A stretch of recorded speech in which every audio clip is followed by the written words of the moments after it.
नमस्कार दर्शकों, हमारे इस खास कार्यक्रम में आपका स्वागत है। हमारे साथ स्टूडियो में मौजूद हैं ज्योतिषाचार्य अतुलेन जी महाराज। महाराज जी, आपका स्वागत है। महाराज जी, ये बताइए नवग्रह और उनके रत्नों के विषय में।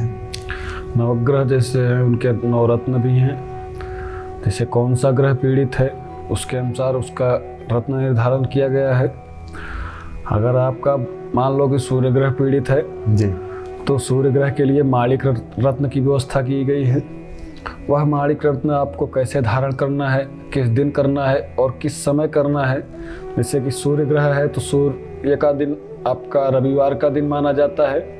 रविवार के दिन आप उस माणिक रत्न को रवि की होरा में पहनना होता है। होरा का समय एक निश्चित किया जाता है, चेंज होता रहता है कभी कभी नक्षत्रों ग्रहों की चाल के कारण जी। और चंद्रमा ग्रह अगर पीड़ित है आपका तो मोती धारण करना होगा जी। चांदी धातु में, छोटी वाली उंगली में जी।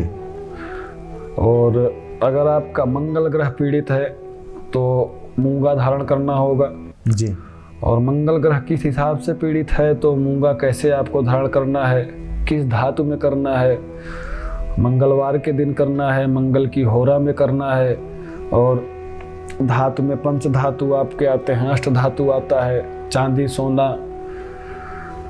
जी। इन चारों धातु के अनुसार आपको कैसे करना है वो तो कुंडली देखने के बाद पता चलता है। बाकी मंगल के लिए मूंगा ही माना जाता है। मूंगा को धातु कौन सा, उससे कौन से धातु में प्रयोग करना है वो तो कुंडली के अनुसार पता चलता है। जी।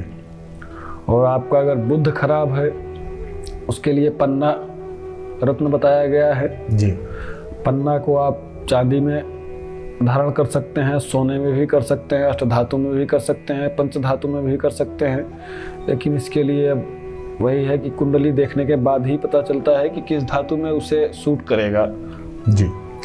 तो पंडित जी ये बताइए, जैसे राशियों में वर्ण व्यवस्था है, क्या रत्नों में भी वर्ण व्यवस्था है? बिल्कुल, रत्नों में भी वर्ण व्यवस्था है। जी। अभी आपका 9 ग्रह ही नहीं पूरा हुआ है जी। और आप बुध तक बताया था हमने आपको। जैसे कि फिर गुरु है तो गुरु ग्रह आपका पीड़ित है तो पुखराज रत्न धारण करना होगा। जी। इसके लिए भी वही सेम कंडीशन अप्लाई होती है, कौन से धातु में कैसे करना है। और वैसे शुक्र ग्रह है, शुक्र ग्रह के लिए हीरा माना जाता है। जी। हीरा तो महंगा पड़ता है, लोग उतना जी अफोर्ड नहीं कर पाते हैं। तो उसके अनुसार भी उसका टोपा जाता है तो डुप्लीकेट उसको आप धारण कर सकते हो, उससे भी प्रभाव कम होता है। जी। अब शनि खराब है तो उसके लिए नीलम का प्रयोग आप करिए। जी। अगर राहु केतु खराब हैं तो राहु के लिए गुमेद और केतु के लिए वैदर्यु एक रत्न आता है जी, वो धारण करना होता है। आप जैसे कि पूछ रहे हैं कि कौन से वर्ण में कौन से रत्न आते हैं। जी हाँ। जैसे 4 रत्न 4 वर्ण होते हैं। इन 4 वर्णों में ब्राह्मण वर्ण में आपका जैसे गुरु और शुक्र का ग्रह के हिसाब से पुखराज और हीरा, जी, ये रत्न आपके ब्राह्मण वर्ण में आते हैं। जी। और क्षत्रिय वर्ण में आपके केवल माणिक रत्न आता है। एक कॉलर जुड़े हैं पंडित जी हमारे साथ। हेलो, हाँ कौन, अपना नाम बताएं। हमारा नाम पीयूष कुमार है गुरुजी। जी पीयूष जी, बात करिए पंडित जी से। हाँ, प्रणाम पंडित। जय हो जी। पीयूष जी बताइए क्या जानकारी चाहते हैं आप? सर मैं गुरुजी में ये कहना चाहता हूँ कि मैं जब भी एग्जाम देता हूँ कोई भी कंपटीशन का, जी, तब कट ऑफ से गुरुजी मैं 1-2 नंबर से हमेशा चूक जाता हूँ। डेट ऑफ बर्थ बताइए आप अपना। गुरुजी हमारा डेट ऑफ बर्थ है 8/6/98। 8/6/98। टाइमिंग क्या है? क्या गुरुजी? जन्म का समय आपका, बर्थ टाइम? सर गुरुजी भोर में, भोर में कितने बजे आसपास? 4 से 5 के बीच में। ओके। जन्म का स्थान किस शहर में आपका जन्म हुआ था? जिले का नाम बताएं। जिला बिहार में हुआ था, रोहतास जिला।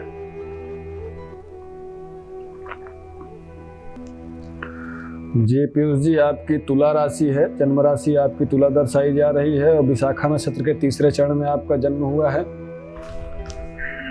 तथा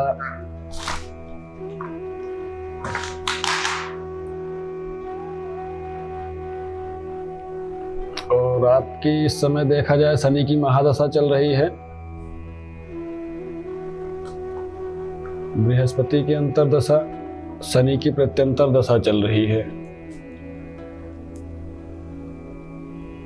गुरुजी शनि आपका जो है वक्री चल रहा है इस समय, हानि वाले भाव में शुक्र के साथ बैठा हुआ है।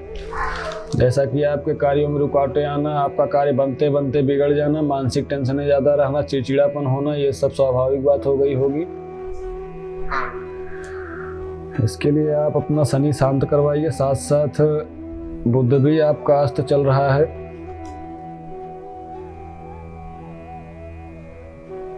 और शुक्र भी वक्री होकर अस्त हो गया है इस समय।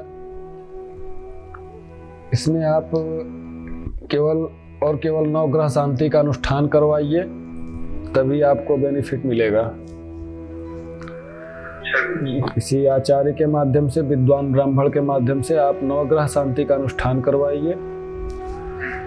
तत्पश्चात आप शनि के लिए आप एक नीलम रत्न धारण करिए। आपका कार्य बिल्कुल सफल हो जाएगा। जो भी आप करोगे सब कुछ हो जाएगा, क्योंकि राज राशि का योग बनते हुए पत्रिका में आपके, उसके बावजूद भी आपको फल की प्राप्ति नहीं हो पा रही है। राजाओं महाराजाओं जैसी आपकी पत्रिका है, उसके अनुसार आपको लाभ नहीं मिल पा रहा है। जो है, जब तक आपके ग्रह आपके सापेक्ष में नहीं आएंगे तब तक आपको ऐसे ही दिक्कतों का सामना करना पड़ेगा, क्योंकि आप मेहनत और परिश्रम तो करते हैं, लेकिन लास्ट मोमेंट में जा करके आपको निराशा हाथ लगती है।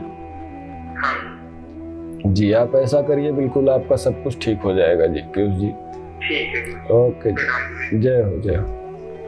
पंडित जी, जैसे हमारे कॉलर का फोन आया था, उन्होंने पूछा मैं एग्जाम देता हूँ और 1-2 नंबर से पीछे रह जाता हूँ, तो उसके लिए क्या रत्नों के माध्यम से उसका समाधान हो सकता है। अगर नॉर्मली ग्रह अगर पीड़ित है तो रत्नों के माध्यम से समाधान हो सकता है। जैसे एकाध ग्रह पीड़ित चल रहा है तो उसका, जैसे कि शनि पीड़ित था, गुरु पीड़ित था, शुक्र पीड़ित था, बुध भी पीड़ित था जी, तो काफी मात्रा में ग्रह पीड़ित हैं, तो उसके लिए एक रत्न तो काम करेगा नहीं जी।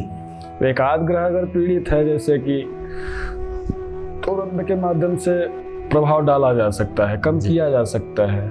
बाकी अगर ज़्यादा मात्रा में जैसे 4-5 ग्रह पीड़ित हैं तो उसमें रत्न का कोई सॉल्यूशन नहीं निकलने वाला है।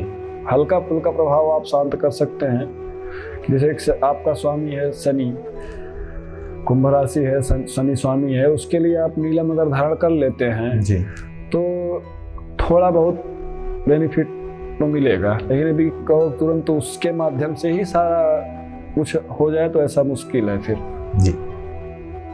तो पंडित जी ये बताइए, क्या ग्रहों के माध्यम से हम अपने जो भी हमारे दिशा चल रही है उसको हम शांत कर सकते हैं? अब कौन सा ग्रह कैसे चल रहा है, किसी की महादशा उसकी शनि की चल रही थी जी, और बृहस्पति की अंतर्दशा था, शनि की प्रत्यंतर दशा जी, राजा भी उसका शनि था और मंत्री उसका गुरु था और फिर सिपाही भी शनि।